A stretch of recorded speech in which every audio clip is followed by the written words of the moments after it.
السلام علیکم لسنرز، آئیے عنایت اللہ سیریز کے سلسلے کی ایک نئی کہانی سنتے ہیں جس کا عنوان ہے خون تو ایک ہی تھا، اور اس کے مصنف ہیں فرید احمد۔ تو آئیے شروع کرتے ہیں۔ ایک مہینہ گزرا، مجھ کو اڑتی اڑتی اطلاع ملی کہ وہ فوت ہو گیا ہے۔ میں نے سکھ کا سانس لیا اور مجھ کو یقین ہے کہ مرتے وقت اس نے بھی سکھ کا سانس ہی لیا ہوگا کہ دنیا کے جہنم سے جان چھوٹی۔ وہ کون تھا؟ اس سوال کا جواب ہی میری کہانی ہے، جس کو آپ بیتی بھی کہہ سکتے ہیں، اور اس آپ بیتی کی تخلیق اسی مرحوم نے کی ہے۔ 34 سال گزرے، میں BA کا امتحان دے کر فارغ ہوئی تو میری شادی کا فیصلہ ہو گیا۔ لڑکی کے والدین کے لیے شادی کا فیصلہ کرنا کوئی مشکل نہیں ہوتا، لڑکی ہو یا لڑکا، یہ فیصلہ اس کی پیدائش کے وقت ہی ہو جاتا ہے کہ اس کی شادی ہوگی۔ فیصلہ یہ مشکل ہوتا ہے کہ شادی کہاں ہو۔ میں ابھی فرسٹ ایئر میں ہی تھی جب لڑکوں کی مائیں اور بہنیں مجھ کو دیکھنے کے لیے چل پڑی تھیں۔ یہ کھیل ہر لڑکی کے ساتھ کھیلا جاتا ہے۔ اسے کہا جاتا ہے کہ اچھی طرح بن سنور کر تیار ہو جاؤ، کچھ عورتیں تمہیں دیکھنے کے لیے آ رہی ہیں۔ عورتیں آتی ہیں، لڑکی کو نمائش کے لیے پیش کیا جاتا ہے۔ دیکھنے والیاں لڑکی کو ہر زاویے سے دیکھتی ہیں اور خاطر تواضع کرا کے رخصت ہو جاتی ہیں۔ لڑکی اپنی قسمت کے فیصلے کی منتظر رہتی ہے اور جواب ملتا ہے کہ اسے پسند نہیں کیا گیا۔ بعض امیدواروں کو لڑکی والے پسند ہی نہیں کرتے، لیکن لڑکی کے لیے یہ ایک صبر آزما امتحان ہوتا ہے۔ امیروں کبیروں کی سوسائٹی میں یہ سہولت ہے کہ لڑکی لڑکا ایک دوسرے کو دیکھ سکتے ہیں اور مل بھی سکتے ہیں، لیکن مڈل کلاس میں یہ اجازت نہیں ہوتی کہ لڑکی لڑکا ایک دوسرے کو دیکھ سکیں۔ میرا تجربہ کچھ اور ہے۔ میں کہتی ہوں کہ لڑکی لڑکا ایک دوسرے کو دیکھ بھی لیں اور پسند بھی کر لیں تو بھی شادی کامیاب نہیں ہو سکتی، کیونکہ ہمارے معاشرے میں شادی لڑکی اور لڑکے کی نہیں ہوتی بلکہ دو خاندانوں کی شادی ہوتی ہے۔ میرے ساتھ جو بیتی ہے وہ ایک بہت بڑے دھوکے کا نتیجہ تھا۔ یہ واقعہ اس طرح ہوا کہ مجھ کو دیکھنے کے لیے 7-8 لڑکوں کی مائیں بہنیں آئیں۔ ان میں کچھ ہماری برادری کی تھیں اور بعض کے ساتھ ہمارا برادری وغیرہ جیسا کوئی تعلق نہیں تھا۔ کسی نے مجھے یا میرے گھر کو پسند نہ کیا اور بعض کو میرے والدین نے پسند نہ کیا۔ آخر ایک اور شہر سے کسی کی معرفت ایک لڑکی والے ہمارے گھر آئے۔ ان میں لڑکے کی ماں اور ایک بہن تھی اور لڑکے کا باپ بھی ساتھ تھا۔ باتوں میں یہ لوگ مجھ کو اور میرے والدین کو بھی بہت اچھے نظر آئے۔ انہوں نے بتایا کہ ان کا لڑکا BA پاس ہے اور ایک سرکاری دفتر میں اسٹینوگرافر ہے۔ مجھ کو یہی بات اچھی لگی کہ لڑکا گریجویٹ ہے، اور یہ بات بھی اچھی لگی کہ یہ لوگ ان کے اپنے بیان کے مطابق خوشحال بلکہ امیر تھے۔ انہوں نے بتایا کہ ملازمت کے علاوہ آمدنی کا ذریعہ کچھ زمین ہے جس کی فصل بہت پیسے دیتی ہے، اور پھر اپنے مکان کے علاوہ ایک مکان کرائے پر بھی چڑھایا ہوا ہے۔ میری امی، ابو اور بھائی جان ایک روز ان کے شہر ان کا گھر بار دیکھنے کے لیے چلے گئے۔ ان لوگوں کو پہلے اطلاع دے دی گئی تھی۔ دوسرے دن میرے ابو وغیرہ واپس آئے تو وہ بہت خوش تھے۔ امی نے بتایا کہ لڑکے والوں کا گھر 10 مرلے میں ہے اور بہت صاف ستھرا گھر ہے۔ انہوں نے ڈرائنگ روم بھی بنایا ہوا ہے جس میں بڑا اچھا اور قیمتی صوفہ سیٹ ہے، ڈریسنگ ٹیبل اور نئی قسم کا فرنیچر بھی گھر میں موجود ہے۔ میں بہت خوش ہوئی کہ یہ گھر کم از کم ہمارے گھر سے زیادہ اچھا ہے۔ میرے والدین اور بھائی جان کو لڑکا بھی پسند آ گیا تھا۔ 2-3 دنوں بعد منگنی کی رسم ہوئی۔ وہ لوگ مجھ کو انگوٹھی پہنا گئے اور میرے والدین گئے اور لڑکے کو انگوٹھی پہنا آئے۔ پھر شادی ہو گئی اور میں اپنے سسرال چلی گئی۔ میں پہلے پھیرے پر گھر آئی، دولہا ساتھ تھا۔ ہم 2 دن یہاں رہے اور پھر میں دولہا کے ساتھ چلی گئی۔ میں نے اس گھر میں کچھ تبدیلیاں دیکھیں۔ تبدیلی یہ تھی کہ صوفہ سیٹ، ڈریسنگ ٹیبل اور شیشے کی ٹاپ والی تپائیاں اور ایسی ہی کچھ اور چیزیں گھر سے غائب تھیں۔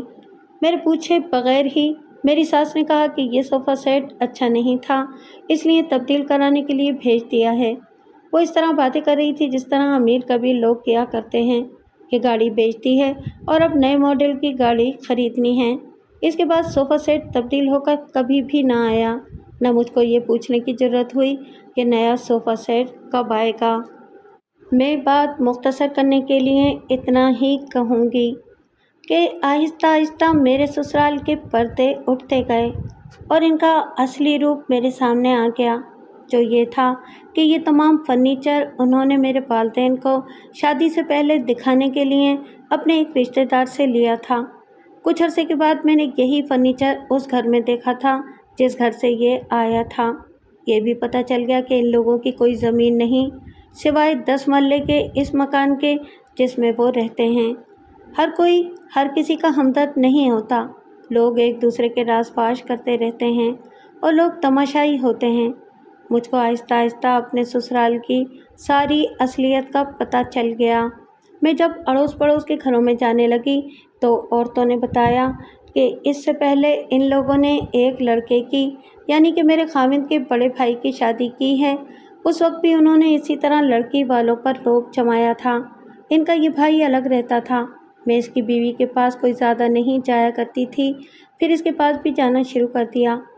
جب ہماری بے تکلفی بڑھی تو پتہ چلا کہ وہ بھی میری طرح بہت پریشان ہے، لیکن مجبوری کی وجہ سے اس نے یہ دھوکہ برداشت کر لیا۔ ایسے دھوکے ہمارے معاشرے میں عام ہوتے ہیں۔ لڑکیوں والوں کی مجبوری یہ ہے کہ وہ پھنس جاتے ہیں اور پھر طلاق لینے سے ڈرتے ہیں، پھر صبر شکر کے سوا کوئی چارہ نہیں ہوتا۔ یہی حالت میری ہوئی۔ عورت ہونے کے ناطے سے میں یہ کہوں گی کہ بیوی کو خاوند کا پیار اور خلوص مل جائے تو وہ خاوند کے ساتھ فاقہ کشی اور غربت کی انتہا کو بھی ہنسی خوشی برداشت کر لیتی ہے۔ میرے خاوند کے بڑے بھائی کی بیوی اس معاملے میں خوش قسمت تھی۔ اس کا خاوند اس کو اتنا عزیز رکھتا تھا کہ اس کی ہر بات مانتا تھا، اور یہ اسی محبت اور پیار کا نتیجہ تھا کہ وہ الگ مکان کرائے پر لے کر رہائش پذیر ہو گئے تھے۔ اس عورت نے مجھ کو بتایا کہ اس کے خاوند نے اس کو صاف لفظوں میں بتا دیا تھا کہ اس کے والدین اور خاص طور پر اس کی ماں فریب کار عورت ہے اور اس کی ساری زندگی ایسے ہی جھوٹ بولتے گزری ہے، اور دن بدن اس کی یہ عادت اور زیادہ پختہ ہوتی جا رہی ہے۔ مجھ کو یہ بھی معلوم ہو گیا کہ میرا خاوند گریجویٹ نہیں بلکہ میٹرک پاس ہے، اور وہ بھی 3rd ڈویژن۔ میرے باپ اور بھائی جان کی عقل میں یہ بات آئی ہی نہیں کہ شادی سے پہلے اس کے دفتر سے انکوائری کرتے کہ یہ شخص کیا واقعی گریجویٹ ہے اور وہاں اسٹینوگرافر لگا ہوا ہے۔ میری بدقسمتی تو دیکھیے کہ میری ساس اور ساس کی بیٹی کی باتوں کا جادو ایسا چلا کہ میرے بزرگ عقل کے اندھے ہو گئے۔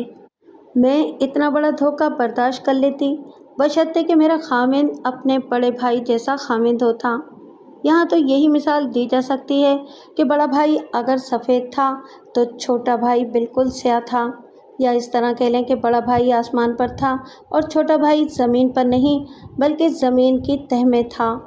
پہلی رات ہی اس نے میرے ساتھ ایسی باتیں کی جیسے اس نے مجھے خریدا ہے، جس کو زر خرید لونڈی کہتے ہیں۔ اس نے پیار اور محبت کی کوئی بات نہ کی، بلکہ اس کی بجائے اس طرح کی باتیں کی کہ عورت کا فرض ہے کہ اپنے خاوند کا حکم مانے اور اس کے گھر والوں کی خدمت کرے۔ پھر اس نے اپنی امیری کا روب جمانا شروع کر دیا۔ اس نے ایسی باتیں کی جیسے میرے والدین اس کے والدین کے مقابلے میں غریب لوگ ہیں۔ صرف عورت سمجھ سکتی ہے کہ پہلی رات کے کیسے کیسے خواب دلہن ذہن میں رکھ کر خاوند کو دیکھتی ہے، اور اگر یہ خواب ٹوٹ پھوٹ جائیں تو اس کی حالت کیا ہوتی ہے۔ میں تو کہتی ہوں کہ اس کے اندر ایک موت واقع ہو جاتی ہے جس پر ماتم کرنے کے لیے وہ اکیلی ہوتی ہے۔ میرے اندر کی وہ لڑکی جس نے بڑے حسین خواب سجا لیے تھے پہلی رات ہی مر گئی۔ میرے ساتھ خاوند کا رویہ بے تکلفی والا تھا ہی نہیں، وہ اپنے آپ پر سنجیدگی طاری کر کے رکھتا تھا اور بڑے رعب میں رہتا تھا۔ ازدواجی تعلقات میں بھی وہ اسی طرح سنجیدہ رہتا تھا، اور اس کے اس رویے کا میرے اوپر یہ اثر ہونے لگا کہ میرے دل میں ازدواجی تعلقات سے نفرت پیدا ہونے لگی۔ مجھ کو یہ خیال بھی آتا تھا کہ بیوی کو رفیقہ حیات کہتے ہیں اور خاوند بیوی کا رفیق حیات ہوتا ہے، لیکن اس شخص نے مجھ کو داشتہ بنا لیا ہے، اور داشتہ بھی اپنا کوئی حق اور دعوت جتاتی ہوگی اور وصول بھی کرتی ہوگی۔ مجھ کو تو کچھ حاصل وصول بھی نہیں ہوتا تھا۔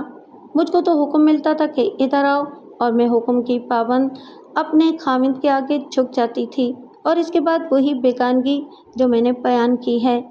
और कुछ ऐसा ही रवैया सास का था। वो मेरे खामिद को अपने काबू में रखती थी और मुझको नौकरों की तरह इस्तेमाल करती थी। मैं आज भी हैरान हूँ कि ये लोग ढीठपन में इतने ज़्यादा दिलेर थे कि इनको ये डर भी नहीं था कि ये लड़की या लड़की के वालिदैन पूछ बैठें कि वो सोफ़ा सेट वग़ैरह और वो ज़मीनें जो लाखों रुपया सालाना देती थीं वो सब कहाँ हैं। लेकिन ये लोग पैदाइशी ढीठ थे। मैंने अपने वालिदैन के आगे रो पीट कर ये धोखा बयान किया था, लेकिन वो बेचारे क्या कर सकते थे। इन्हें बुरा भला कहकर चुप हो गए और मुझको नसीहतें करने लगे कि अल्लाह ने किस्मत में यही लिखा था और मैं सब्र शुक्र करके गुजारा करूं। वो बेचारे इसके सिवा और कर ही क्या सकते थे। लेकिन मैं गुजारा करने की जो कोशिश करती थी वो नाकाम हो जाती थी। मैंने दिल से ये उतार ही दिया था कि मैं ग्रेजुएट हूँ और मेरा खामिद मैट्रिकुलेट है। इसको मैं बरतरी और कमतरी का मयार नहीं बनाना चाहती थी, लेकिन मेरे खामिद का रवैया साफ बताता था कि वो अपनी कमतरी पर बरतरी के एहसास का पर्दा डालने की कोशिश कर रहा है। मेरी सहेलियाँ जो 4th ईयर तक मेरे क्लास फेलो रह चुकी थीं और फिर उन्होंने एमए में दाखिला ले लिया था, मैंने अपने खामिद के इस रवैये का तज़किरा किया तो उन्होंने यही नफ्सियाती तज़किया किया कि ये शख्स समझता है कि कमतरी को इसी तरह दबाया जा सकता है कि और कोई माने या ना माने, कम से कम बीवी के हाकिम और आका बने रहो। मैंने देख लिया था कि नफ्सियात का यही अमल मेरे खामिद के जहन में चल रहा था और वो मेरे लिए वबाल जान बन गया था। ये भी मेरी बदकिस्मती समझें कि मैं अगर ज़्यादा खूबसूरत नहीं थी तो अपने खामिद के मुकाबले में ज़रूर खूबसूरत थी। खामिद की शक्ल सूरत ऐसी वैसी ही थी और उसका रंग भी गंदुमी बल्कि कुछ सांवला था। मैंने ये भी देखा कि इस मामले में भी वो कमतरी के एहसास में मुब्तला था। इस कमतरी को दबाने के लिए उसने ऐसा रवैया इख्तियार कर लिया जो मेरे लिए बर्दाश्त के काबिल नहीं था।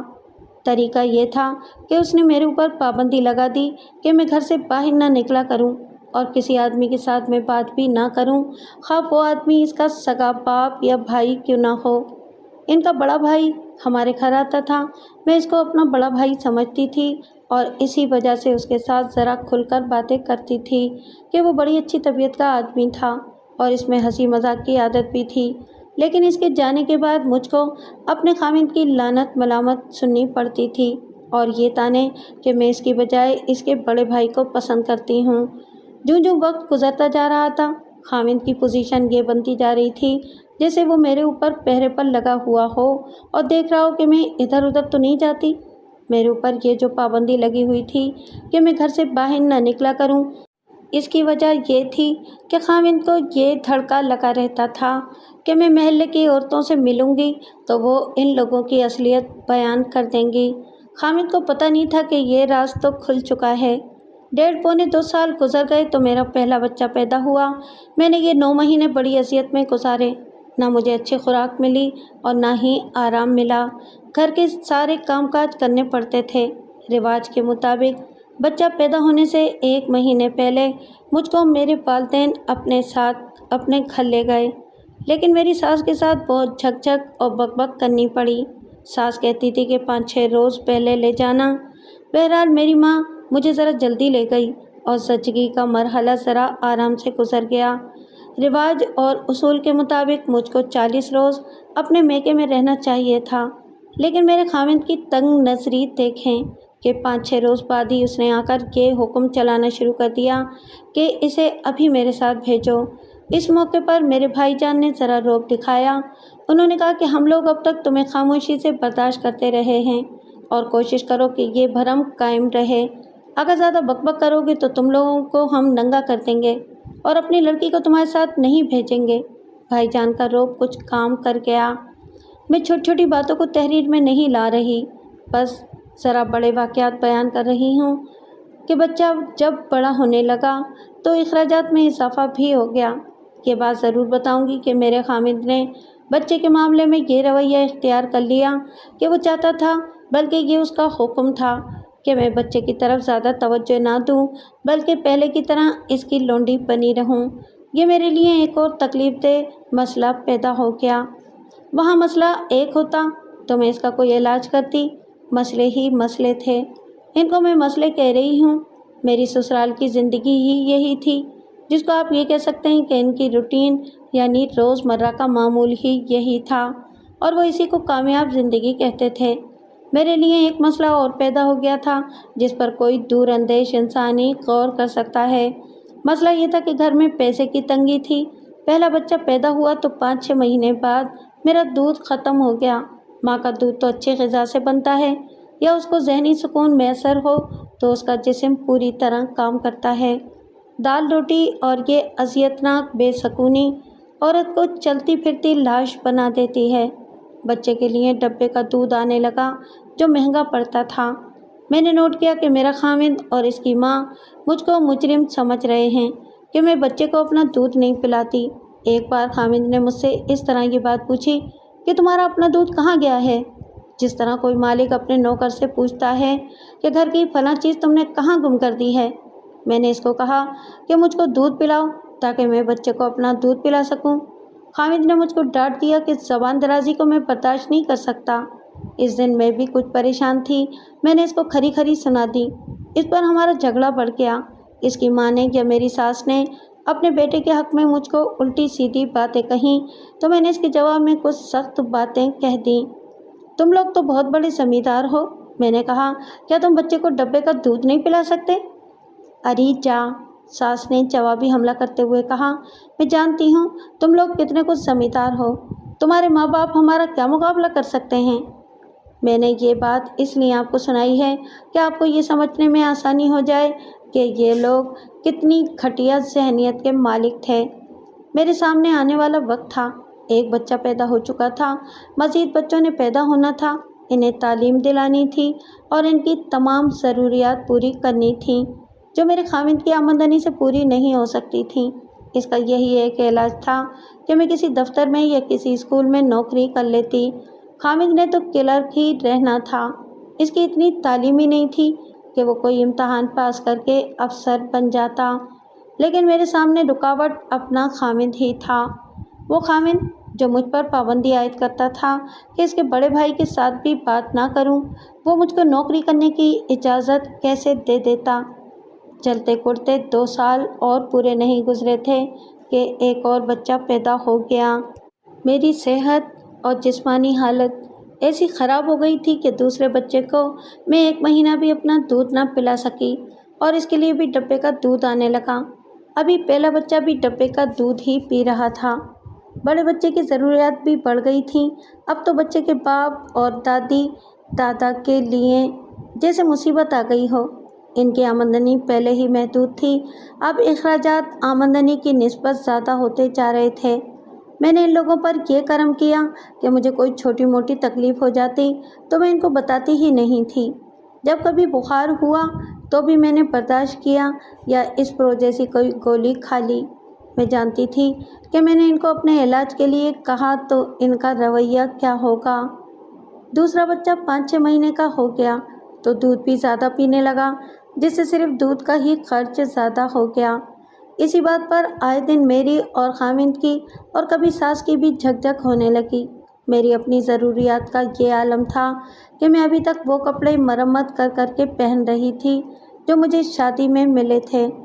आप ज़रा हकीकत को देखें, मैंने एक रोज़ खामिद से कहा। हम तो रूखी सूखी खाकर गुजारा कर सकते हैं, इन बच्चों को तो इस तरह नहीं रखा जा सकता ना। सीधी बात करो। खामिद ने हाकिमों की तरह मुझको टोक दिया और पूछा, तुम कहना क्या चाहती हो? मैं कहना ये चाहती हूँ, मैंने कहा, कि अखराजात बढ़ रहे हैं और आमदनी उतनी ही है जितनी पहले थी और महंगाई भी बढ़ रही है। इसीलिए तो मैं कहता हूँ कि पैसे कम खर्च किया करो।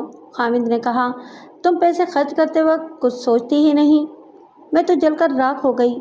मैंने इसे कहा कि मेरे पास तो टेढ़ी पैसा भी नहीं होता, मैंने फजूल खर्ची कैसे करनी है? फिर मैं डाके मारने शुरू कर दूँ? खामिद ने तंजिया लहजे में कहा। अल्लाह ना करे कि मैं आपको ऐसा मशवरा दूँ। मैंने कहा, मैंने ये सोचा है कि मैं कहीं नौकरी कर लूँ, कम से कम बच्चों के अखराजात आसानी से पूरे हो जाएंगे। ये भी सोचें कि अभी और बच्चे पैदा होंगे। खामिद ने तंज़ी अंदाज से लंबी हूँ कही और बोला, ये बात कहो ना कि तुम इस घर से तंग आई हुई हो और आज़ाद होना चाहती हो। इस शख्स की इस बात का सही जवाब तो ये था कि मैं इसके मुंह पर थप्पड़ मारती और अपने घर चली जाती। अपने घर के बारे में मैं आपको बता दूं कि मेरे वालिदैन और ख़ास तौर पर मेरे भाईजान मेरे ससुराल के रवैये से इतने तंग आ गए थे कि उन्होंने मुझको ये हौसला दे दिया था कि ये लोग ज़्यादा गड़बड़ करें तो बच्चों को लेकर अपने घर आ जाओ, अल्लाह मालिक है। मुझ पर जो बीत रही थी वो मैंने जिगर का खून पीकर बर्दाश्त की, लेकिन ये मेरी बर्दाश्त से बाहर था कि मेरे बच्चे तरसते रहें और अच्छे कपड़े ना पहन सकें, पूरा दूध भी ना पी सकें, और जब बड़े हों तो फजूल से किसी स्कूल में दाखिल हों जहाँ गाली गलौज और सहनी परागंदगी के सिवा कुछ भी हासिल नहीं होता। ये तो इस मसले का एक पहलू था। अब आप दूसरा पहलू देखें, और वो ये कि मेरे खामिद ने असल मसला समझे बगैर मुझ पर यह शक जाहिर कर दिया कि मैं नौकरी घर से भागने के लिए करना चाहती हूँ। मैंने इसको एक बार फिर समझाने की कोशिश की कि वो हकीकत को देखे और ठंडे दिल से इस मसले पर गौर करे। मैं जानती थी कि वो संजीदगी से गौर करने वाला शख्स है ही नहीं, फिर भी मैं दिल पर पत्थर रखकर बात करती रही, मगर वो ऐसी उल्टी बातों पर आ गया जो मैं बयान नहीं करना चाहती। मुख्तसर बात यह है कि उसने साफ लफ्ज़ों में मुझ पर इल्ज़ाम आयद कर दिया कि मैं यारियां लगाने के लिए बाहर निकलना चाहती हूँ। मेरे सीने में जो गुबार रुका हुआ था और मैंने जो आग अपनी ज़ात में दबाई हुई थी वो मेरे काबू से बाहर हो गई और मैं फट पड़ी।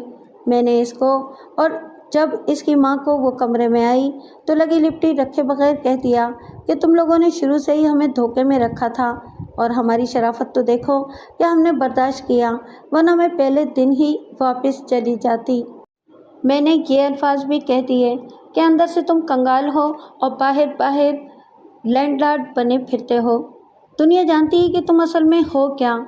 मैं शरीफ घराने की लड़की थी, गुस्से में ये बातें कह तो बैठी, लेकिन ये भूल गई कि ये लोग घटियापन की आखिरी हद से भी आगे निकले हुए हैं। इसका सिर्फ एक नमूना पेश करती हूँ। अब मैं सच्ची बात कह दूँ, मेरे खामिद ने कहा, ये दूसरा बच्चा मेरा है ही नहीं, ये किसी और का है, और ये उन दिनों का है जब तुम 20-25 दिनों के लिए अपने घर गई थी। मेरी हालत तो ये हो गई जैसे मेरे दिमाग की कोई नस फट जाएगी और मैं पागलों की तरह गलियों में दौड़ती फिरूंगी। जी में आई थी कि अपना मुंह नोच लूँ या इस खामिद की ज़बान काट दूँ। मेरा रद्द अमल ये था कि मैं रोती थी और जो मुंह में आया कहती चली जाती थी, और इसी हालत में मैंने दोनों बच्चों को साथ लिया और इस घर से निकल आई। खामिद ने मुझे पकड़ लिया, मैंने इसे धक्का दिया। मालूम नहीं मुझ में इतनी ताकत कहाँ से आ गई थी कि एक मर्द को मैंने दूर परे गिरा दिया। वो बख्शने वाला कहाँ था। उठकर उसने मुझको 2-3 थप्पड़ मारे। मैंने जूती उतार ली और उसे मारी। इसकी माँ बड़ी चालाक थी, उसने दोनों बच्चों को उठाया और अंदर चली गई। अंदर से इसकी आवाज़ें आ रही थीं, जाने दो इसे। सास कह रही थी, बच्चे हमारे हैं, ये इन्हें नहीं ले सकती। खामिद ने मुझे धक्के दे देकर बाहर निकाल दिया। मैं बच्चों को छोड़कर नहीं आना चाहती थी, लेकिन मैं अकेली थी और मेरी ज़हनी हालत ऐसी बिगड़ी हुई थी कि मैं बच्चों को छोड़कर अपने घर आ गई। इसके बाद मुकदमे तक नौबत पहुंची, लेकिन कुछ बुज़ुर्गों ने दरमियान में आकर ये मामला सीधा करने की कोशिश की, लेकिन मेरे वालिदैन और भाईजान तलाक पर अड़ गए। हर शरीफ और मोअज़्ज़िज़ आदमी जो हमें और हमारी ससुराल को जानता था यही कहता था कि तलाक ही हो जाए तो अच्छा है। मेरी जिस्मानी और ज़हनी हालत देखकर हमारे हमदर्द अफसोस का इजहार करते थे कि लड़की इसी जवानी की उम्र में बूढ़ी और दायमी मरीज़ हो गई है। दोनों तरफ के बुज़ुर्गों ने मिल बैठकर ये तय कर लिया कि मेरे ज़ेवरात, कपड़े और दीगर सामान वापस दे दिया जाए और बच्चे अपने बाप के पास रहें। मेरे वालिद ने ये फ़ैसला कबूल कर लिया। मुझको मेरी चीज़ें मिल गईं और बच्चे इन लोगों के पास रहे। अब मेरी ज़िंदगी का जो दौर शुरू हुआ वो अज़दवाजी दौर से ज़्यादा तल्ख़ और जानलेवा था। बच्चों के बग़ैर मैं पागल होने लगी। रातों को कभी ऐसे भी होता था कि मैं जाग उठती और बाहर को चल पड़ती कि अपने बच्चों के पास जाऊंगी, लेकिन दिमाग बेदार होता तो हकीकत सामने आकर मुझको धक्का देकर पीछे फेंक देती। दिन रात का सादा हिस्सा रोते या आहें भरते गुजरता था। मेरी इस कैफियत को कोई माँ ही समझ सकती है जिसकी गोद से उसका बच्चा नोच लिया जाए। मेरी ज़हनी हालत ऐसी बिगड़ी कि मुझको ज़हनी अमराज के एक डॉक्टर के पास ले गए, جس نے مجھ کو ذہنی سکون والی دوائیاں دینا شروع کر دیں۔ ان دوائیوں کا یہ اثر ہوتا تھا کہ میں سوئی رہتی یا غنودگی کے عالم میں گھر کا کام کاج کرتی رہتی۔ جو ہی ایک گولی کا اثر ہوتا تو میری ذہنی حالت پہلے سے زیادہ خراب ہو جاتی۔ میں نے اپنی آپ بیتی میں کچھ سہیلیوں کا ذکر کیا ہے۔ ان میں سے ایک سائیکالوجی میں ایم اے کر چکی تھی۔ ایک روز وہ اپنی ایک اور سہیلی کے ساتھ میرے گھر آئی۔ میں نے اسے بتایا کہ میرا کیا حال ہو رہا ہے اور میرا علاج کیا ہو رہا ہے۔ ارے بے وقوف، میری سہیلی نے کہا، کیوں اپنی زندگی تباہ کرنے پر تلی بیٹھی ہو؟ یہ جو گولیاں تم کھا رہی ہو یہ ساری عمر کھاتی رہو گی اور تمہاری حالت اس سے زیادہ خراب ہوتی چلی جائے گی۔ تم ان پڑھ تو نہیں ہو، گریجویٹ ہو اور حقیقت پسند بھی ہو۔ دوسری شادی کر لو اور بچوں کو بھولنے کی کوشش کرو۔ اس جوانی میں اکیلی نہ رہو۔ تم کو خدا نے عقل بھی دی ہے، شکل بھی دی ہے اور ابھی اچھی عمر میں ہو۔ خاوند مل جائے گا، پھر تمہارے بچے پیدا ہوں گے تو سارے دکھ بھول جاؤ گی۔ یہ مشورہ تو مجھے ہر روز کسی نہ کسی زبان سے سننا پڑتا تھا، لیکن میری یہ سہیلی میرے پیچھے ہی پڑ گئی۔ پہلے کبھی کبھار آتی تھی، پھر اس نے دوسرے تیسرے روز آنا شروع کر دیا۔ میں اپنے بچوں کے لیے روتی تھی۔ اگر میرے بچے اس شہر میں ہوتے تو میں ایسا ضرور کرتی کہ اپنے سسرال کے محلے اور گلی کے باہر جا کر کھڑی ہو جاتی اور اپنے بچوں کو دور سے دیکھ لیتی، لیکن وہ دوسری شہر میں تھے اور وہ شہر دور تھا۔ 3-4 بار تو میں اس شہر کو جانے کے لیے بھی تیار ہو گئی تھی، لیکن گھر والوں نے روک لیا یا میں نے خود ہی اپنے آپ کو سنبھال لیا۔ میری یہ سہیلی جب آتی تھی تو مجھے اتنا حوصلہ دیتی تھی کہ میں پھر اپنی ڈگر پر چل پڑتی تھی۔ میری اس سہیلی کے سامنے ایک مسئلہ تو یہ تھا کہ میں دوسری شادی کر لوں، اور دوسرے مسئلے کو وہ اتنا ہی ضروری سمجھتی تھی جو یہ تھا کہ میں ذہنی سکون کے لیے جو گولیاں کھا رہی ہوں یہ چھوڑ دوں۔ وہ مجھ کو ایسے ایسے دلائل دیتی تھی جن کا میرے پاس کوئی جواب نہیں ہوتا تھا، سوائے اس کے کہ میں اس کی اس پند و نسا اور فلسفے پر عمل کروں۔ 1 سال ہونے کو آ گیا۔ میں نے گولیاں کچھ کم کر دی تھیں، لیکن اس کے مطابق ذہنی پریشانی بھی بڑھ گئی تھی۔ سیدھی بات ہے کہ میں نارمل رہی ہی نہیں تھی۔ ذہنی حالت یہ ہو گئی تھی کہ بلا وجہ غصہ آ جاتا تھا جو میں گھر والوں پر نکالتی تھی، اور اکثر حالت یہ ہوتی تھی کہ میں اگر بیٹھ گئی تو بیٹھے بیٹھے کئی گھنٹے گزار دیتی تھی۔ تصور میں اپنے بچے آ جاتے تھے اور یوں پتہ چلتا تھا جیسے حقیقی طور پر بچے میرے پاس آ گئے ہوں۔ اگر اس تصوراتی حالت میں گھر کا کوئی آدمی مجھ کو آواز دیتا یا کوئی بات کرتا تو میں چڑیلوں کی طرح اس پر برس پڑتی تھی۔ یہ پاگل پن ہی تو تھا۔ مجھ کو اسی طرح وہ وقت یاد ہے جس طرح کوئی خواب دیکھا تھا جو پوری طرح یاد نہیں، بالکل خواب والی کیفیت تھی۔ میری سہیلی 2 اور سہیلیوں کے ساتھ مجھ پر غالب آ گئی تھی۔ میری امی اور میری بھابھی نے مل ملا کر مجھ سے ہاں کروا لی اور ایک دن نکاح پڑھا دیا گیا۔ اس دن میں نے ذہنی سکون والی گولیوں کی ڈبل خوراک لے لی تھی۔ آپ ایسا سمجھ لیں کہ ایک زندہ لاش تھی جس کو ایک آدمی کے حوالے کر دیا گیا تھا۔ میں ایک بار پھر دلہن بنی ہوئی پرائے گھر کے ایک کمرے میں بیٹھی ہوئی تھی۔ مجھ کو پہلا خاوند یاد آ گیا۔ میں نے پکا ارادہ کر لیا کہ اس نئے خاوند کے آنے سے پہلے ہی میں یہاں سے بھاگ جاؤں گی۔ اگر وہ فوراً نہ آ جاتا تو اسے سجا سجایا پلنگ خالی ملتا۔ اس رات میں محسوس کر رہی تھی کہ گولیوں کی ڈبل خوراک لے کر بھی مجھ کو سکون نہیں مل رہا۔ اتنے میں میرا خاوند آ گیا۔ مجھ کو توقع تھی کہ یہ بھی مجھ کو ویسے ہی حکم دے گا جیسے پہلی رات اس خاوند نے دیے تھے، لیکن یہاں تو معاملہ ہی کچھ اور تھا۔ وہ میرے پاس بیٹھ گیا۔ نسیمہ، خاوند نے بوجھل سی آواز میں کہا، مجھ کو دیکھ لو، اگر میں تمہیں اچھا نہ لگوں تو ابھی بتا دو۔ خدا کی قسم میں تمہیں طلاق دے کر بڑی عزت سے گھر چھوڑاؤں گا۔ آپ نے یہ بات کیوں کہی ہے؟ میں نے گھونگھٹ پیچھے کر کے اور اس کی آنکھوں میں آنکھیں ڈال کر کہا، یہ سوال تو میرے ذہن میں آیا تھا۔ ہمارے معاشرے میں یہ حق صرف مرد کو ہی حاصل ہے کہ وہ اپنی پسند کو سامنے رکھے، عورت کی کوئی پسند نہیں ہوتی۔ مجھ کو اس قدر تلخ تجربہ ہوا ہے کہ میری اپنی کوئی رائے رہی ہی نہیں۔ یوں پتہ چلتا ہے جیسے میں بندھی ہوئی پہلے خاوند کے گھر لے جائی گئی تھی اور بندھی ہوئی آپ کے پاس بھیجی گئی ہوں۔ میں بہت دکھی ہوں، اور اس کے ساتھ ہی میرے آنسو جاری ہو گئے۔ پھر میں بہت روئی۔ اس نے میرا ایک ہاتھ اپنے ہاتھ میں لے لیا۔ مجھ پر اعتماد کرنا نسیمہ۔ خامد نے میرا ہاتھ چوم کر کہا، میں تمہاری ساری ہسٹری سن چکا ہوں اور مجھ کو یہ بھی معلوم ہے کہ تم ذہنی سکون والی گولیوں کی عادی ہو اور تم اس طرح ان گولیوں پر زندگی گزار رہی ہو جیسے کٹی ہوئی ایک ٹانگ والا آدمی بیساکھیوں پر چلتا ہے۔ پھر آپ نے مجھ کو کیوں قبول کیا؟ میں تمہیں اس سوال کا جواب عملی طور پر دوں گا، میرے خامد نے جواب دیا۔ میں باتوں میں وہ کچھ نہیں ہوں گا جو میں عملاً اور اصلاً ہوں۔ میرے اعمال تمہیں بتائیں گے کہ میں اچھا ہوں یا برا، اور یہ بھی کہ میں نے تمہیں کیوں قبول کیا ہے۔ تم گریجویٹ ہو اور شریف خاندان کی لڑکی ہو۔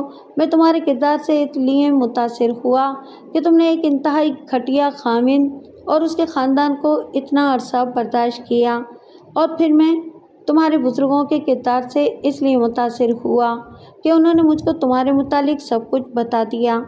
اس میں سوچنے والی بات یہ تھی کہ تم نشے والی گولیوں کی عادی ہو گئی ہو، لیکن میں بھی گریجویٹ ہوں اور والدین نے میری تربیت ایسے ہی کی جیسے تمہاری کی گئی تھی۔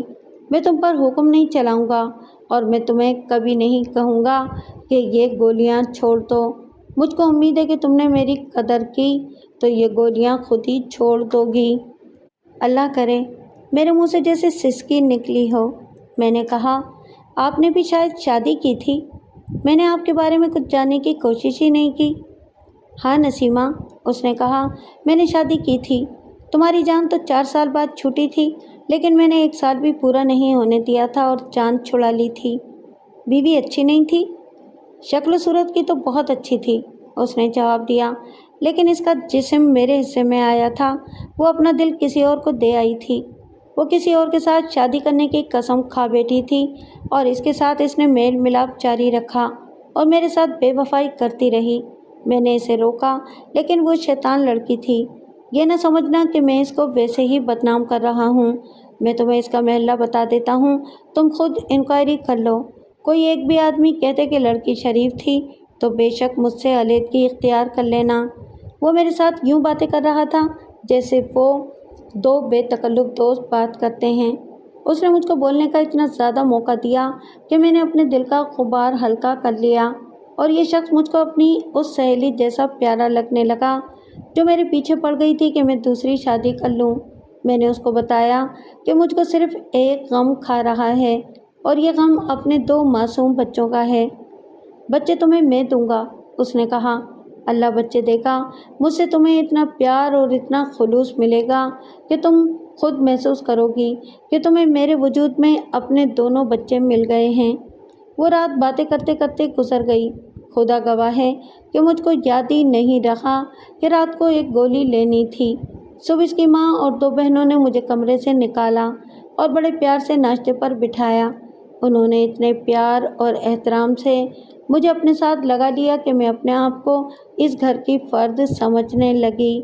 اس روز میں نے گولی نہ لی، چونکہ میرا ذہن ان گولیوں کا عادی ہو چکا تھا، اس لیے پچھلے پہر ایک گولی لے لی، اور جب رات کو خامد میرے پاس آیا تو مجھے خیال ہی نہ رہا کہ گولی لیے بغیر مجھے نیند نہیں آئے گی اور میں بہت بے چین رہوں گی۔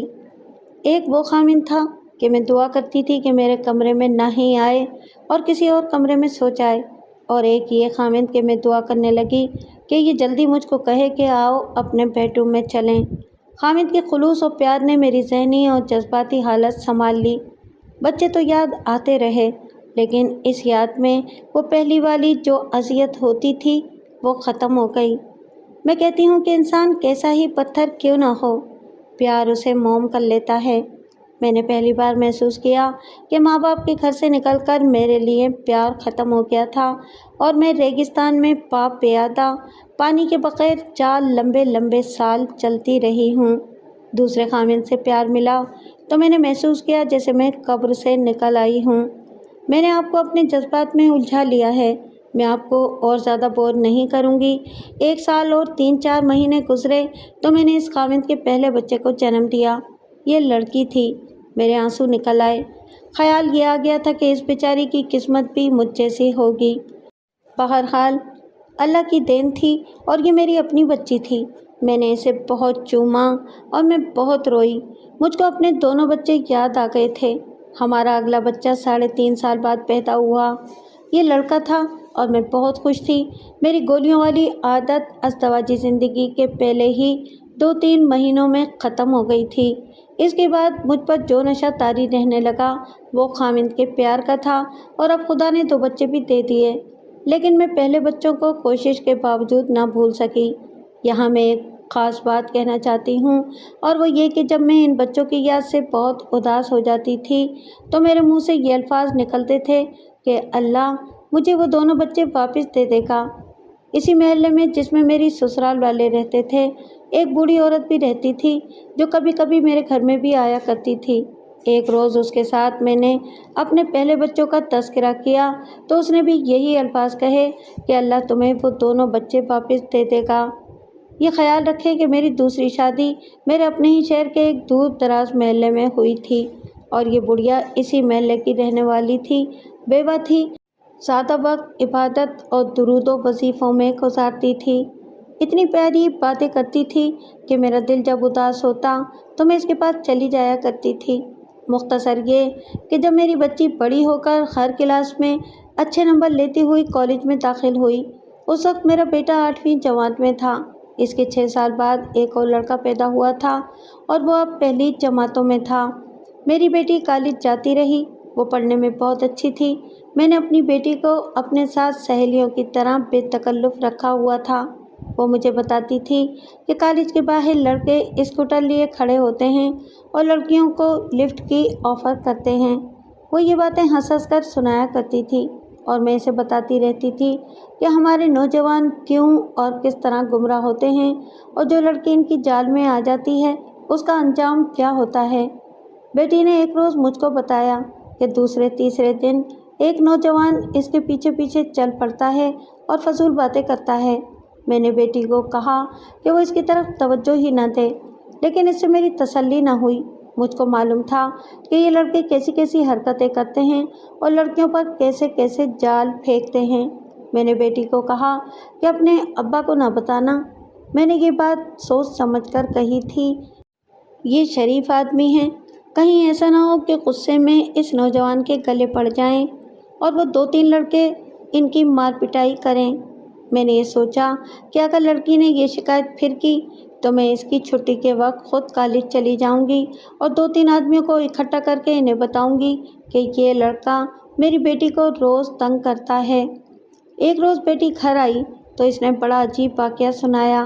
कहने लगी कि आज वही नौजवान इसके पीछे पीछे चला तो एक और नौजवान जो इसकी उम्र का था वो भी साथ ही चल पड़ा। जब छेड़ने वाले नौजवान ने मेरी बेटी को कोई बेहुदा बात कही तो इस दूसरे नौजवान ने उसको पकड़ लिया और खूब पिटाई की। फिर वो मेरी बेटी के साथ बस तक आया और बस सवार करा के वहाँ से चला गया। देखो बेटी, मैंने कहा, इस दूसरे लड़के से ज़्यादा होशियार रहना। ये तो हो ही नहीं सकता कि ये कोई आसमान से उतरा हुआ फरिश्ता था। हमारी नौजवान नस्ल पक्की बदमाश हो गई है। इस लड़के ने तुम्हारे दिल में अपनी जगह पैदा करने के लिए इस लड़के को मारा पीटा है। आप फिक्र ही ना करें अम्मी, मेरी बेटी ने कहा। मैं ऐसी कच्ची तो नहीं।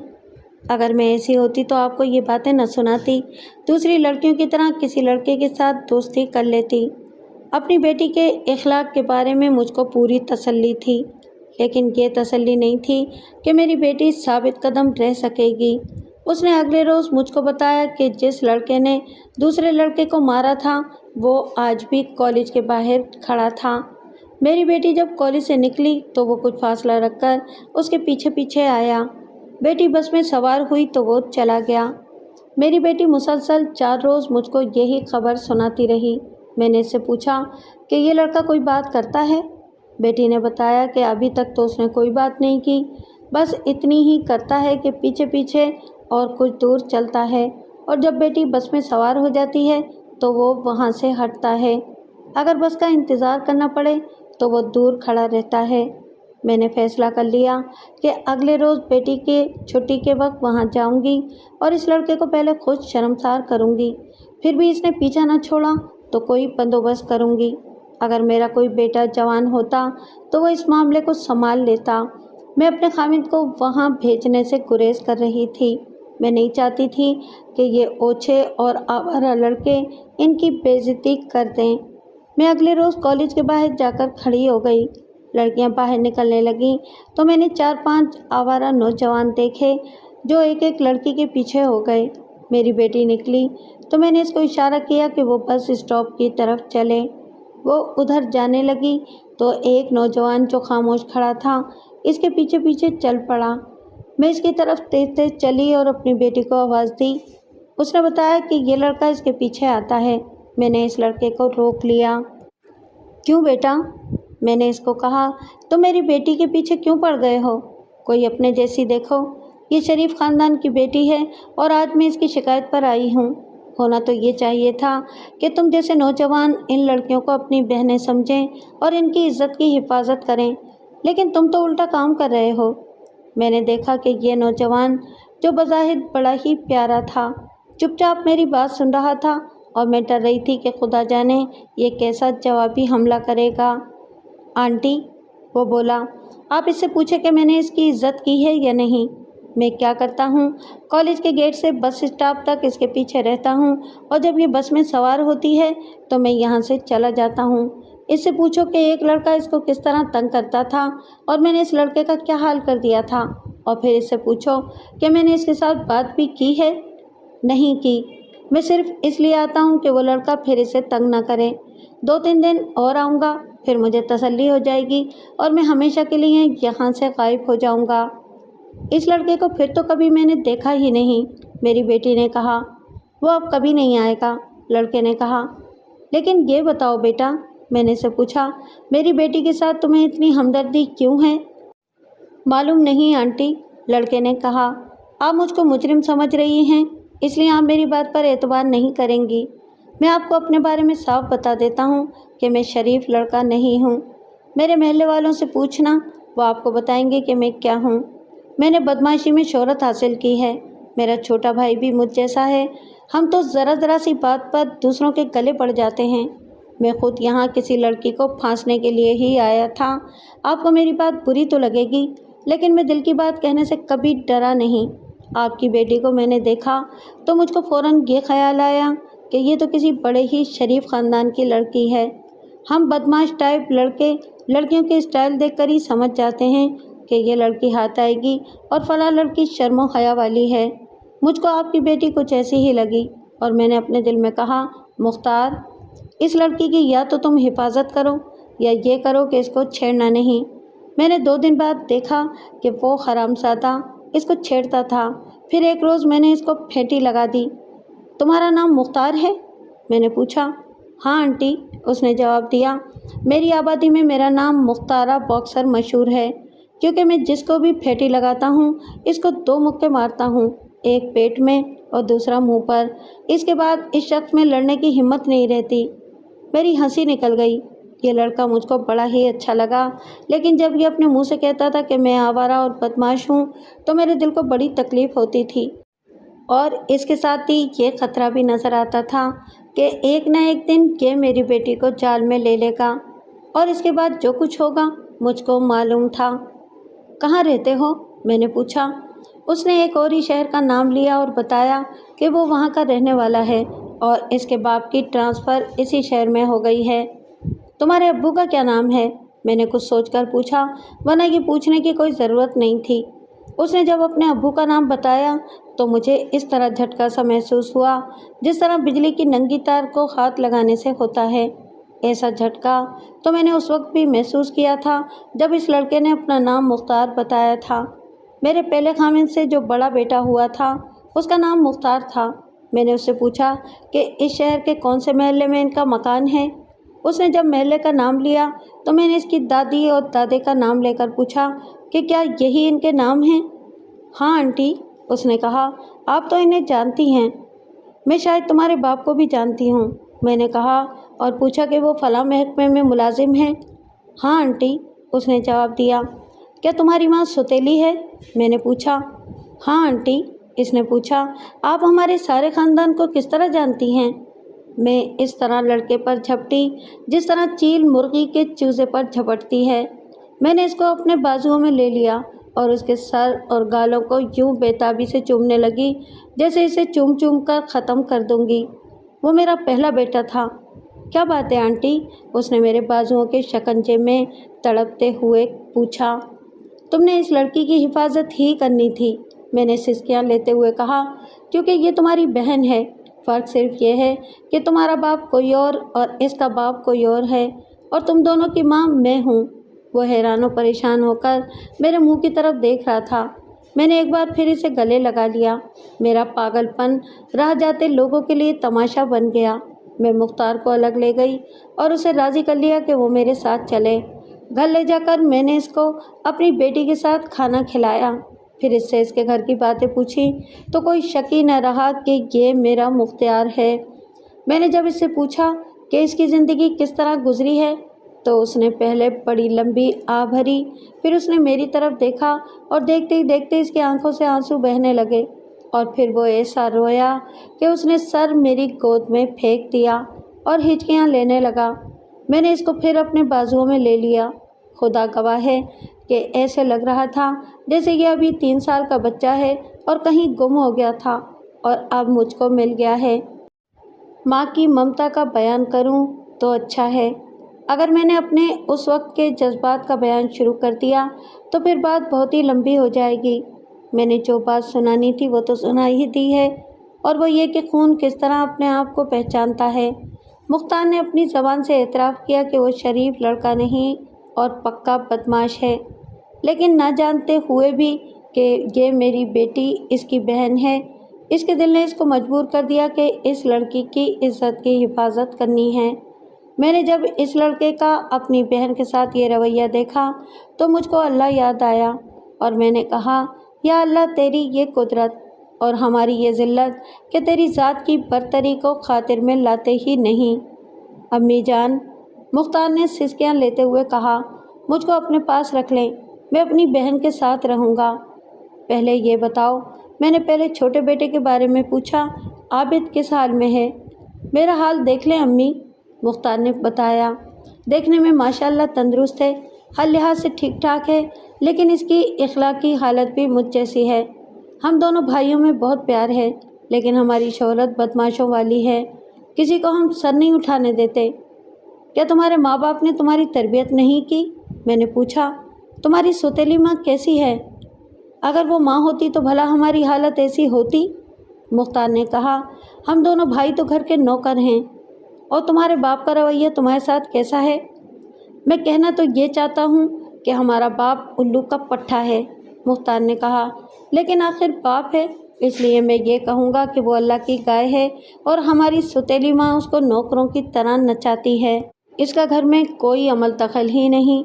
मुझको वो दिन अभी तक याद हैं जब आप हमें छोड़कर घर से चली गई थी। आबिद तो बहुत छोटा था, वो आपके लिए रोता था, लेकिन दादी ने इसको अपने साथ लगा लिया और वो बहल गया। लेकिन मेरी उम्र 3 साल से शायद कुछ ऊपर थी। मैं सब कुछ समझता था। ये एहसास मेरे अंदर आज तक मौजूद है कि आपको मुझसे या मुझको आपसे ज़बरदस्ती छीना गया था। मेरी आदतें तो उसी वक्त से ख़राब होनी शुरू हो गई थी। मैं रोता और अम्मी अम्मी पुकारता था। जब आप मुझको नहीं मिलती थी तो मैं गुस्से में आकर कोई बर्तन तोड़ देता या पानी का भरा हुआ गिलास किसी पर फेंक देता। इस पर बाप, दादी या दादा मुझको मारते पीटते थे। रात को हम दोनों भाई रोते थे और रोते रोते सो जाते थे। रात को कभी आँख खुल जाती तो हम फिर अम्मी अम्मी करते थे और बाप हम दोनों को एक एक दो दो थप्पड़ मारकर सुला देता था। मुख्तार जब ये बात सुना रहा था तो मेरे आंसू बह रहे थे। मैं सच्ची पागल हो गई थी। मुझको इस पागलपन में यही एहसास तंग करता था कि बच्चों के साथ बहुत बुरा सलूक होगा। मैं आपको मुख्तार की बातें मुख्तसर करके सुना रही हूँ। उसने अपने दिल का गुबार निकालने के लिए हर बात मुकम्मल तौर पर सुनाई थी। उसने बताया कि उसके बाप ने दूसरी शादी कर ली। यह लोअर मिडिल क्लास की जवान औरत थी। इसका पहला खामिद बस के एक्सीडेंट में मारा गया था। मुझको तलाक देने के 4-5 महीने बाद ही मेरे पहले खामिद ने दूसरी शादी कर ली थी। एक तो यह औरत सौतेली माँ थी। इसने सौतेले बच्चों के साथ अच्छा सलूक तो करना ही नहीं था, लेकिन एक वजह और भी थी जो मुझको बहुत बाद में मालूम हुई थी, और वो ये थी कि इस औरत का पहला खाविंद मेरे दूसरे खाविंद की तरह प्यार मोहब्बत करने वाला और बहुत ही अच्छा आदमी था। इससे इस औरत का कोई बच्चा पैदा ना हुआ। शादी को अभी 1 साल ही गुजरा था कि वो बेचारा फौत हो गया। दूसरा खाविंद जो मिला वो मैंने आपको पहले ही बताया है कि किस किस्म का आदमी था। ऐसा समझ लें कि इस औरत की किस्मत ऐसी फूटी कि इसकी जन्नत जैसी अज़दवाजी ज़िंदगी यकलक ख़त्म हो गई और इसको दूसरी अज़दवाजी ज़िंदगी जहन्नम जैसी मिली। इसको अपनी किस्मत पर और अपने खामिद पर जो गुस्सा आता था वो मेरे बच्चों पर निकालती थी। मुझको एक औरत ने, जो मालूम नहीं किस तरह इनको जानती थी, बताया था कि ये औरत कहा करती थी कि सांप के बच्चे भी सांप ही होते हैं। बस यही वजह थी कि वो मेरे बच्चों के साथ प्यार करने की बजाय इनको रूखी सूखी खिलाती और मारती पीटती रहती थी। मैं अब अपने बेटे के सारे बयान को पेश नहीं करूँगी। मुख्तसर ये कि सौतेली माँ के जब अपने बच्चे पैदा होने लगे तो उसने मेरे बच्चों से बिल्कुल ही तवज्जो हटा ली और उनको घर का नौकर बना दिया। अब मुख्तार 3rd ईयर के आखिरी दिनों में था और आबिद 1st ईयर में था। ये इनके बाप को ख्याल आ गया था कि औलाद को पढ़ाना चाहिए, वरना इनको अनपढ़ और आवारा ही होना था। लेकिन मेरे ये दोनों बेटे पढ़ाई में कोई दिलचस्पी नहीं लेते थे। टीचरों को कुछ दे दिलाकर मैट्रिक तक पहुँचे। उस वक्त तक दोनों पक्के बदमाश हो चुके थे। मुख्तार ने बताया कि वो इम्तहान के दौरान खंजर अपने नेफे में रखता था और बड़ी दिलेरी से नकल मारता था। इस तरह मैट्रिक पास कर गया और इसी तरह उसने अपने छोटे भाई को भी मैट्रिक पास करा लिया। बाप इन्हें फीस दे देता था और कुछ जेब खर्च भी देता था, जो इनकी सौतेली माँ को पसंद नहीं था। मुख्तार ने इधर उधर हाथ मारने भी शुरू कर दिए थे, यानी चोरी चकारी। उसने मुझे बताया कि एक बार आबिद ने सौतेली माँ की सोने की बालियाँ चुराकर बेच दी और दोनों भाइयों ने पैसे बांट लिए थे। मुख्तार जुआ भी खेल लेता था। ये भी इसने खुद बताया कि जुए में 1-2 लड़कों को साथ मिलाकर धोखेबाजी चलाता था और पैसे जीतकर लड़के आपस में बांट लेते थे। मुख्तार को ये चस्का पड़ गया था कि लड़कियों के स्कूलों कॉलेजों के बाहर खड़े होकर किसी न किसी लड़की को फांस लेता और इसे ख़राब करता था। इस सिलसिले में उसको अपनी बहन नज़र आ गई और ये वाक़या मैं आपको सुना चुकी हूँ। इस रोज़ मुख्तार शाम के बाद तक मेरे पास रहा। मेरा खामिद घर आया तो मैंने इसके साथ मुख्तार का तारुफ कराया और उसको रोते हुए बताया कि मेरे इन 2 बच्चों की ज़िंदगी कैसी गुजर रही है। मैंने ये भी कहा कि दिल चाहता है कि इन दोनों को अपने पास रख लूँ। ये तो मैं अपने खामिद को पहले ही बता चुकी थी कि मेरा पहला खामिद कैसा आदमी था। वो यहाँ कैसे आ गया है? मेरे खामिद ने पूछा। इसकी यहाँ ट्रांसफ़र हो गई है, मैंने जवाब दिया और कहा कि मैं तो आपके खुलूस और प्यार की वजह से अपने बच्चों को दिल से उतार बैठी थी, लेकिन ये बच्चा मेरे सामने आया है तो फिर मैं ज़िंदगी के इस दौर में पहुंच गई हूं जब मुझको इन बच्चों से जुदा किया गया था। ये तो कोई मसला ही नहीं, मेरे खामिद ने आला ज़र्फ़ी का मुज़ाहरा करते हुए कहा। अगर ये दोनों बच्चे तुम्हारे पास आ सकें तो मैं इनको अपने बच्चे समझकर कबूल करूँगा, लेकिन इनका बाप इनको नहीं छोड़ेगा। इसका तो बाप भी छोड़ देगा। मुख्तार बोल पड़ा। अगर आप हमें कबूल कर लें तो मैं छोटे भाई को लेकर आ जाऊंगा। लेकिन बेटा, मेरे खामिद ने कहा, शर्त यह है कि तुम्हारा बाप खुद मुझको इजाज़त दे, वरना इस किस्म के आदमी मुकदमा करके ब्लैकमेल करना शुरू कर देते हैं। मैं बाप को राज़ी कर लूँगा, मुख्तार ने कहा। कोई और इंसान तसव्वुर में नहीं ला सकता कि जब मेरे खामिद ने मुझको ये इजाज़त दी कि मैं अपने पहले खामिद के जवान बेटों को अपने साथ रख लूँ तो मुझको कितनी खुशी हुई होगी। इससे आप अंदाज़ा करें कि मेरा खामिद इंसान नहीं फरिश्ता था। मुख्तार हमारे साथ खाना खाकर चला गया। अगली शाम दोनों भाई आए। मैंने आबिद को भी इसी तरह चूमा चाटा जिस तरह एक माँ अपने बिछड़े हुए बच्चे को प्यार करती है। मुख्तार ने बताया कि उसने अपने बाप के साथ बात की थी, लेकिन बाप नहीं माना। मुख्तार ने यह भी कहा कि वो इसको मनवा लेगा। इस रोज़ के बाद दूसरे तीसरे दिन दोनों भाई मेरे पास आते रहे। मुझको यही बताते थे कि बाप अभी माना नहीं, लेकिन मान जाएगा। एक रोज़ दोनों भाई शाम से बहुत पहले मेरे पास आ गए। मुख्तार ने बताया कि इसका बाप मुझको मिलना चाहता है और कहता है कि कहीं अलग थलग मुलाकात हो। मैंने इसको अगले रोज़ का वक्त बता दिया और एक बाग की जगह बताई। दूसरे रोज़ मैं वहाँ चली गई। میں نے اپنے خاوند کو بتا دیا تھا کہ اپنے پہلے خاوند کے بلاوے پر اس کو ملنے جا رہی ہوں۔ میرے خاوند نے مجھ کو بخوشی اجازت دے دی۔ میں چند منٹ پہلے اس جگہ پہنچ گئی، پھر مجھ کو اپنا پہلا خاوند دور سے آتا نظر آیا۔ پہلے تو میں نے اس کو پہچانا ہی نہیں، قریب آ گیا تو میں ایک طرف ہو گئی، لیکن اس نے مجھ کو فوراً پہچان لیا۔ ہم وہیں گھاس پر بیٹھ گئے اور بیٹھتے ہی اس کی آنکھوں سے آنسو بہنے لگے۔ میں تم سے بہت شرمندہ ہوں نسیمہ، اس نے آنسو پوچھ کر کہا، اور اب سزا بھگت رہا ہوں۔ معلوم نہیں یہ سزا کب ختم ہوگی۔ تمہاری قدر اس وقت جانی جب دوسری بیوی گھر میں آئی۔ میں نے اپنے آپ کو کہا کہ یہ ہے تیری سزا کہ تو نے سونے کو کوڑا سمجھا اور اس کو پھینک کر کچا لوہا گھر لے آیا۔ اپنی اپنی قسمت ہے، میں نے کہا۔ میں تو اس دوسری زندگی میں بہت خوش ہوں۔ اب بتائیں کہ میرے لیے کیا حکم ہے؟ حکم نہیں، عرض کہو، اس نے کہا۔ اپنے دونوں بچے مجھ سے لے لو۔ کیا تمہارا خاوند ان کو اپنے پاس رکھ لے گا؟ کیوں نہیں رکھے گا؟ میں نے کہا۔ لیکن آپ جوان لڑکے مجھ کو کیوں دے رہے ہیں؟ یہ تو آپ کے بڑھاپے کا سہارا ہیں۔ کچھ نہ پوچھو نسیمہ، اس نے کہا۔ ایک تو سوتیلی ماں نے ان دونوں کو آوارہ و بدکردار بنا دیا ہے، اور اب بہت دنوں سے دونوں بھائیوں نے گھر میں جو طوفان کھڑا کیا ہوا ہے وہ تو میری برداشت سے باہر ہے۔ پہلے اس طرح نہیں کرتے تھے، اب بہت دنوں سے دونوں کا رویہ یہ ہو گیا ہے کہ میں کچھ کہوں یا ماں کہے، دونوں کنڈوں کی طرح مجھ پر یا ماں پر ٹوٹ پڑتے ہیں۔ دونوں ایک ہی بات کہتے ہیں کہ ہم نے اس گھر میں رہنا ہی نہیں۔ 3-4 روز گزرے۔ مختار سے میں نے پوچھا کہ اس نے گھر میں کنڈا گردی کیوں شروع کر دی ہے؟ اس نے جواب دیا کہ ہم کو اپنی ماں مل گئی ہے اور اب ہم اس کے پاس رہیں گے۔ پھر مختار نے یہ بھی کہا کہ بہتر ہے کہ ہم کو اجازت دے دو، ورنہ ہم اس گھر کو آگ لگا دیں گے۔ پھر آپ نے کیا سوچا ہے؟ میں نے پوچھا۔ میں سوچ کر تمہارے پاس آیا ہوں، اس نے جواب دیا۔ خدا کے لیے نسیمہ اپنے بچوں کو سنبھال لو، خراب تو وہ ہو ہی چکے ہیں۔ اب مجھے ڈر ہے کہ وہ مجھے یا اپنی ماں کو قتل کر دیں گے۔ خدا نے مجھ کو یہ سزا بھی دینی تھی۔ میں نے اپنی غلطیوں کو بہت عرصے پہلے تسلیم کر لیا تھا، اپنے آپ میں یہ احساس بھی پیدا کر لیا تھا کہ میرے والدین نے تمہارے والدین کے ساتھ دھوکہ کیا تھا۔ دھوکہ دینا ان کی فطرت بن گئی تھی، اور انہوں نے میری فطرت کو بھی اپنے سانچے میں ڈھال لیا تھا۔ لیکن تم نہیں جانتی کہ تمہارے سامنے اپنے آپ کو امیر اور حاکم ظاہر کر کے خود مجھ کو کتنی زیادہ روحانی اذیت ملتی تھی، لیکن میں نے خود کو اذیت میں ڈالے رکھا۔ خدا کی قسم، جس روز میری ماں فوت ہوئی، اس روز میں نے خدا کا شکر ادا کیا تھا کہ میرے گھر سے ایک ناپاک وجود تو نکلا۔